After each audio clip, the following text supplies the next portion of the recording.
I think we're going to introduce our next speaker, who is Shahar Larry, who's going to come up. I'm going to pass the clicker over to. Thank you. Yes. Thank you, Nicholas. I hate coming up after Nicholas. I mean, how can you top that story? I won't even try. I'm very happy to be here. My first time in Malta. I'm from Tel Aviv, from Israel. Actually, I have to tell you, it's quite similar. At least that's the way I feel. My wife is here with me. She was traveling here yesterday, and she told me that it kind of felt like home. So I think there's a good chance we'll come back. Robin is at fault for that. So my name is Shahar Larry. It's very difficult for me to tell people what I do. My daughter once asked me, "Daddy, what do you do?" She's 9 today. Actually, she's a little bit upset with me that I'm here. But she once asked me, "Daddy, what do you do?" And I told her, I was thinking about it for a second, then I said, what I do is I'm like a child that asks why until I get an answer that I'm happy with. And my daughter's name is Shy, and I can tell you that she is not shy, and neither am I. And so asking questions is usually a very good way for me to innovate. But what I'm going to talk to you about today, so before we go into that, somebody once told me that a good way to present the presentation is to say what you're going to say, and then say it, and then say what you say. So I'm going to say what I'm going to say, and then hopefully I'm going to say it, and in the end I'll forget, but try to remind me to tell you what I said. So what we're going to talk about is the fact that the business that I'm in, the business of innovation, is changing. It's changing rapidly. And I want to talk to you about what innovation was, what innovation is, and what innovation is going to be. And I want to tell you that the time we're in is a dramatic time. Something really, really dramatic is happening. I think what is happening today in our world is similar to the invention, or to the, I wouldn't say invention of fire, but the control over fire, the invention of the wheel, the industrial revolution, the scientific revolution. What is happening today in our world is dramatic. And this is the case that I will try to present to you now. And I'm not sure that I'm going to be able to give you clear answers about what's going to be. You know, there is a phrase by Niels Bohr, the famous physicist, who said, prediction is very difficult, especially about the future. But I'm going to do my best, so bear with me. All right. So I was trying to think, what are the first inventions? What are the first innovations that we were doing? I'm going to run through them quite quickly, but we started by making tools. We started by making things that we could hold in our hand. Actually, we moved from tools to weapons quite quickly, and over a very long time, we were making tools and weapons, and then a little bit more weapons and some more tools. That happened for a while. Then about 5,000 to 10,000 years ago, we invented the wheel in a way that we could actually use it. It was very similar to the time in which agriculture was starting to develop in Mesopotamia. This was a big deal, I think. Then about 1,000 years ago, about 3,000 years ago, we started playing with metal. And what do you know? We continued inventing weapons and some more weapons. So this is one of the first swords to be made out of iron. Now I'm jumping ahead because I want to say something. This is something that started around the first ships that had 3 sails is around the 9th century. Ships like that is more like the 12th, 13th century. But I want to say something about that. I want to say that almost nothing changed from the time in which we created basic tools, and then weapons, and then maybe the wheel, and other. Nothing really changed in the way that we understand innovation, because what we did for thousands of years is we invented things. Most of the time, things that we could hold in our hands, okay? Things that we could work with, that we could fight with, that we could kill other people with, and at a certain point that we can maybe conquer parts of the world. We could move to other places, but the day-to-day life of the people wasn't very different. Nothing dramatic changed in the way that we behave. You know what this is? So this is a model of Gutenberg's printing press, 15th century. Again, dramatic distribution of knowledge, yes. Instead of copying books by hand, you could actually mass produce them. It was a big change. Anybody know what this is? It's the first steam engine. So first steam engine, 18th century. Again, I guess what I'm trying to say is that thousands of years pass, and we invent more and more things. But up to this point, basically, the human life is the same. You know, I'll get to it in the end, but when we started congregating here, I was sitting at the side, I was standing at the side, and I was looking at some of the people coming in. And I don't know if you know, but what do you do when you go into a room and maybe on the first glance when you look around, you don't find someone that you know? What do you do? Yeah, you pick up your phone and suddenly you have a very important email that you have to take care of, right? Like, I'm busy, I'm sorry. I have to answer this email now, or I have to look at something at my phone. And this is some sort of a behavioral shift. We're going to talk about that behavioral shift. And my point is this. Until around that time, if you would look at a human, maybe he would dress differently, maybe he would speak differently, maybe he would know other things, but behavior, basic behavior, wasn't really changed for over 5,000 years.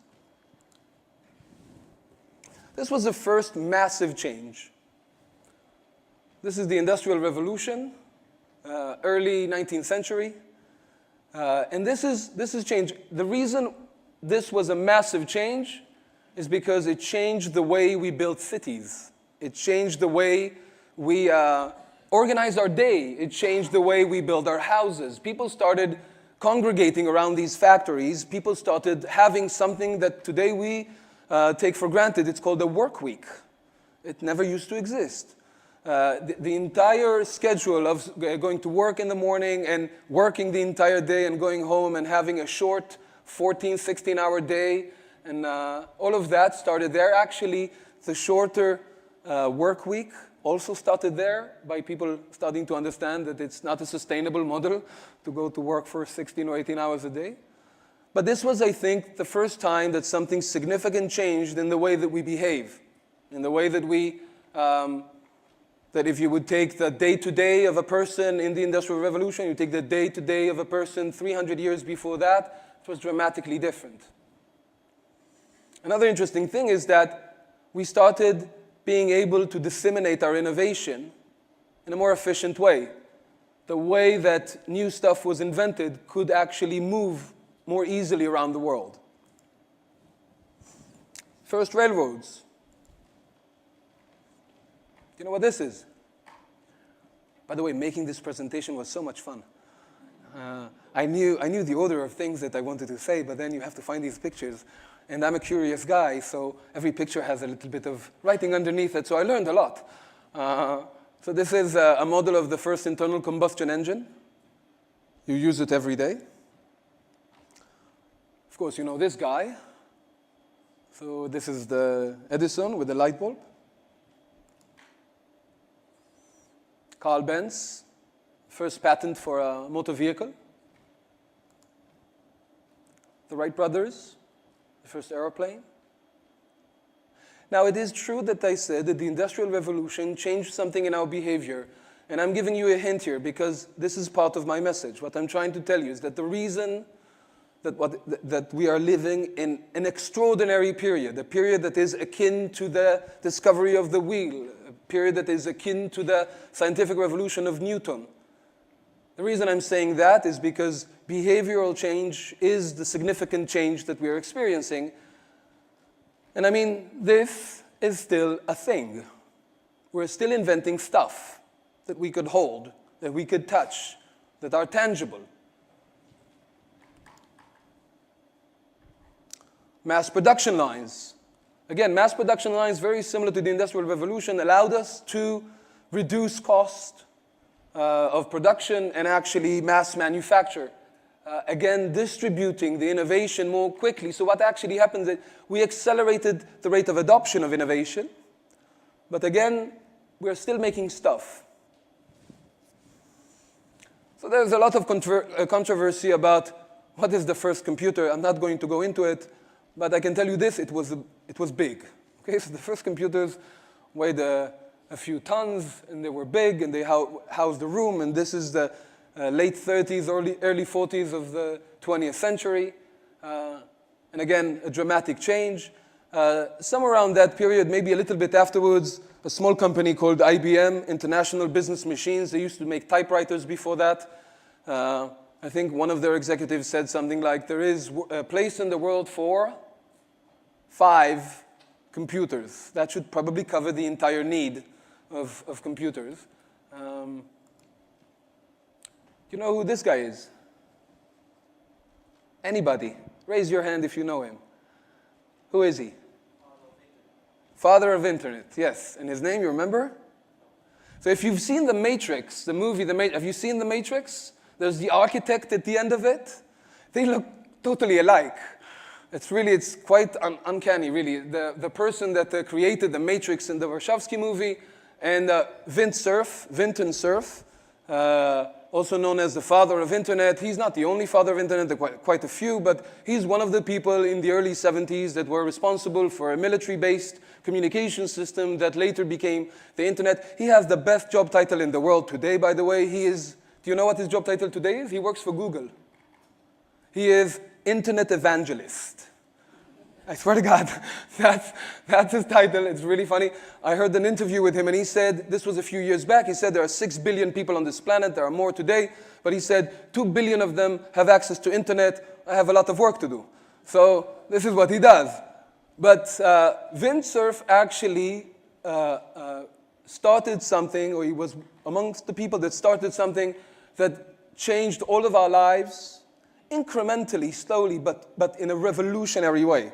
And today, we cannot perceive it. I mean, I was talking to Dr. Iris Ginsburg. You will talk to her soon. You will hear her soon. But she said something quite amazing that I've heard before, and it resonates with me time and time again. Not 100 years ago, 10 years ago, 10 years ago, 10 years ago, 2005, we could not see the smartphone revolution. Think about it. I know that it sounds strange. You cannot believe it.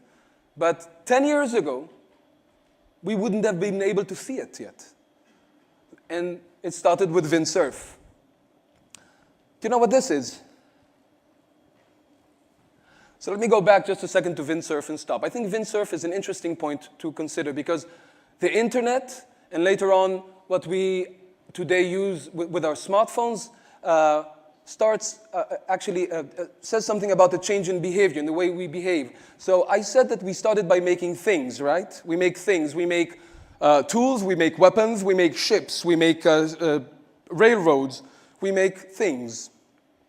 Then, in the beginning, with the start of the internet, and over the past few years, not a lot of years, we started making other things that are not tangible and change our behavior, which is interesting. But we still make things. So this is, anybody know? Yeah, I actually heard about it quite recently. So about 30 years ago, somebody hypothesized that this would exist. In 2003, 2 scientists found that it actually does exist and proved it. 2010, they won the Nobel Prize for physics. It is very uncommon that it takes only 7 years from a discovery to a Nobel Prize. This is called graphene. Graphene is a 2-dimensional material. It is a layer of carbon that is 2-dimensional. It's one layer of atoms, basically. It's not really 2-dimensional, but it's just one layer of atoms. In the UK, they're starting to sell light bulbs that are based on graphene. It is an amazing material. I'm saying this because it is true that we're changing behavior. We're starting to invent things that are not tangible, but we're also doing amazing things with tangible materials and with actual physics. Electrons on a sheet of graphene move almost at the speed of light because they have almost no resistance. The strength of this material is almost unparalleled. So it's like a super material, really. If you have to look something up while I'm talking, or while someone else is talking, or after this, look graphene. It's fascinating to read. It's going to probably revolutionize a lot of the things that we're doing. Big data. So big data is a big topic. Let me say a couple of things about big data. I think big data is underestimated in the scope of change that it's going to do. I'm going to say something a little bit provocative. I hope I won't be too provocative.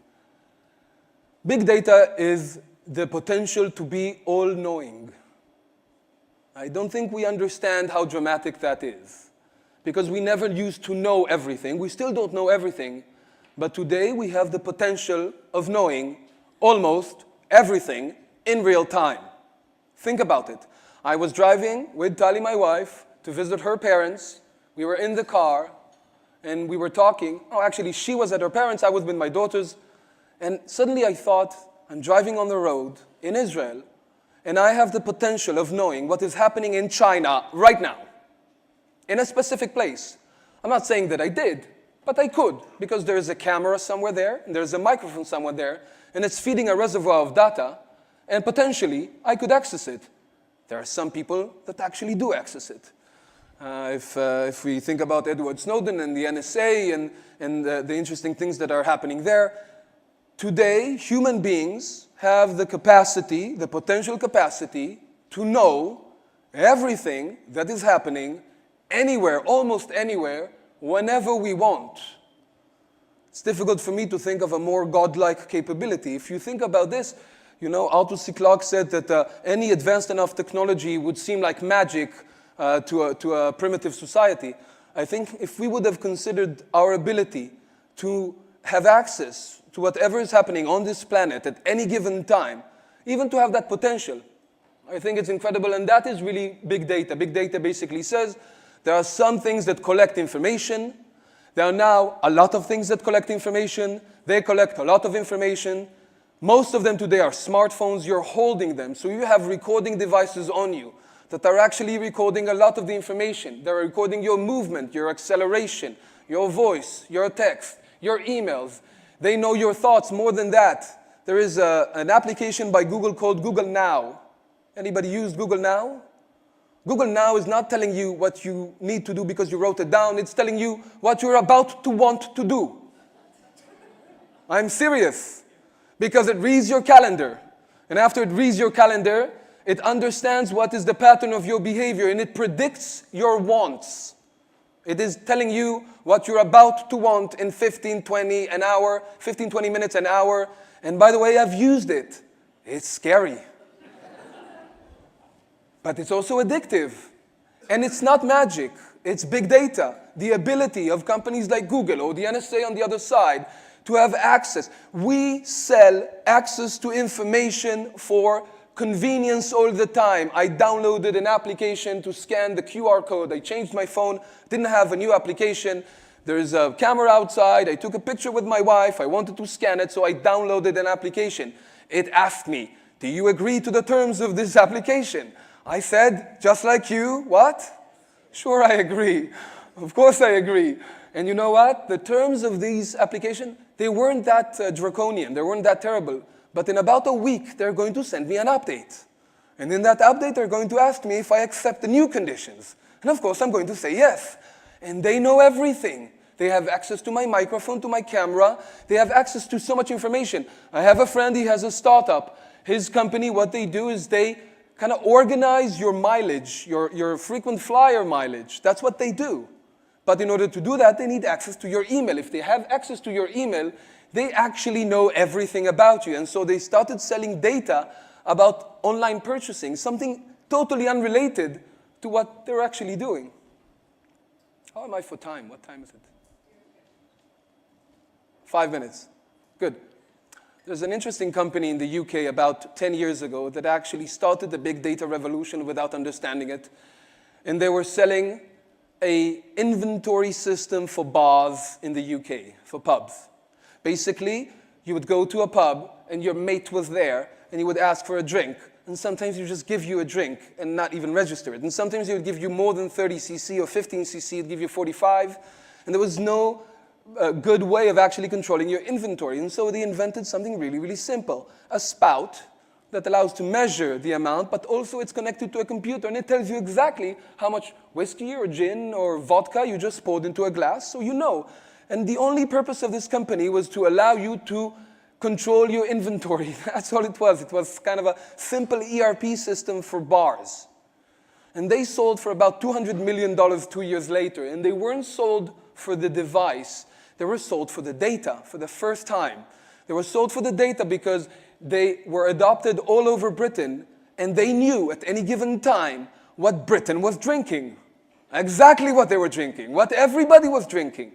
And they had this wasn't their business model. They didn't even think about it. But suddenly companies like Diageo or other big breweries understood that they have the capability of actually accessing information about what I drink. They didn't know my name, but they knew exactly what I drank, and they knew where. Exactly where I was when I drank it. And so this was one of the first times that a company invented one thing, but suddenly realized that they struck gold, a totally different type of gold, an intangible gold. We invented for the first time something that I cannot hold in my hand, but that revolutionizes the way that we consume things, the way that we invent things.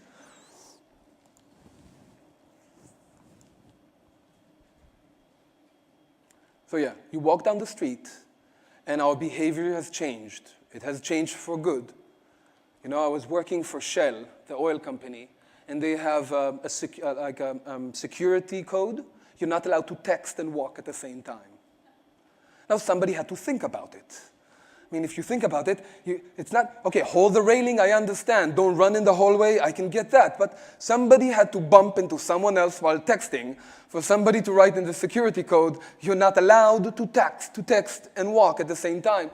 But this is us. When I looked at you, half of you were doing that while you were looking for somebody that you actually know. But we look at our phones all the time. We walk down the street, we look at our phones. We go up the stairs and down the stairs. And there's Nick here from the hotel, and I was walking down, he was walking up. We were both doing this and kind of, hey, and continued to doing this. This is a dramatic change in the way we position our body.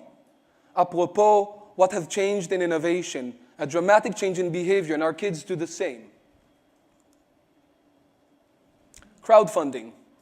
So crowdfunding doesn't seem like a big thing, but it's huge. And it's huge not because of the funding bit, not because you can raise money in a different way. It's huge because, and now I'm starting to talk about the future. I said I will talk about the past of innovation. I did. The present innovation. This is where we are. But I'm going to talk about the future of innovation, how things are going to change. Because crowdfunding is just one private example of something that is happening and is turning the planet Earth into some sort of a hive consciousness. I have a friend who has a company called Help Around. Help Around, what they do is that they allow people to connect together if they have diabetes. Because there are about 150 people in this room. If one of you has diabetes and he has a problem, there's a good chance that there is at least 1 or 2 other people in this room that also have diabetes.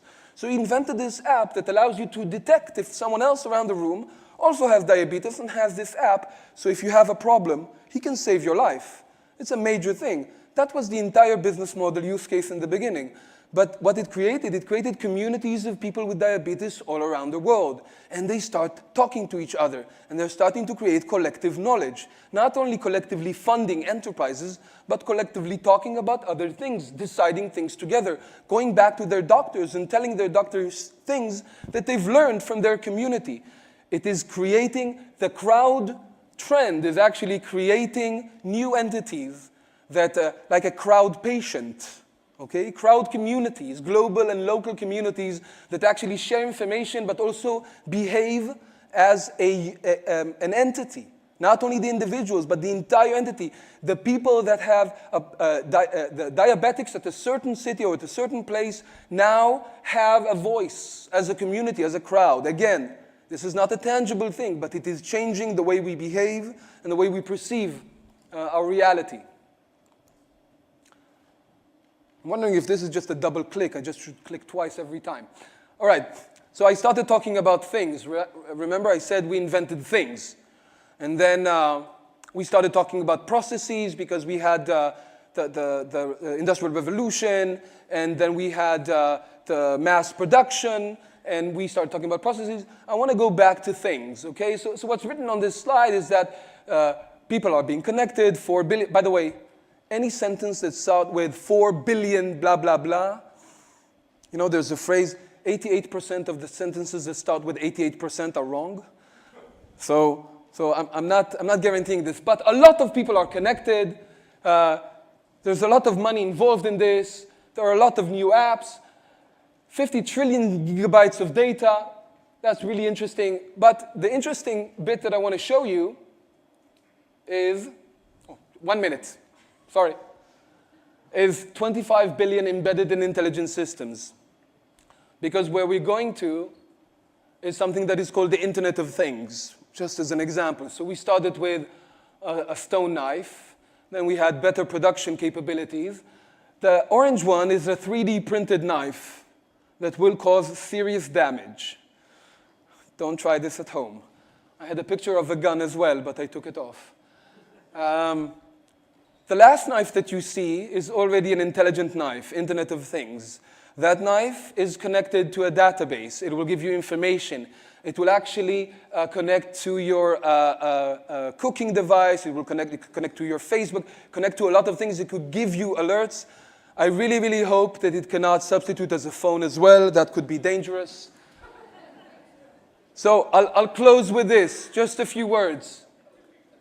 If we look at the future, what we're going to look at, we're still going to invent things, tangible things. 3D printing is making sure of that. So we're not forgetting about things. But we are heavily invested in services, in processes.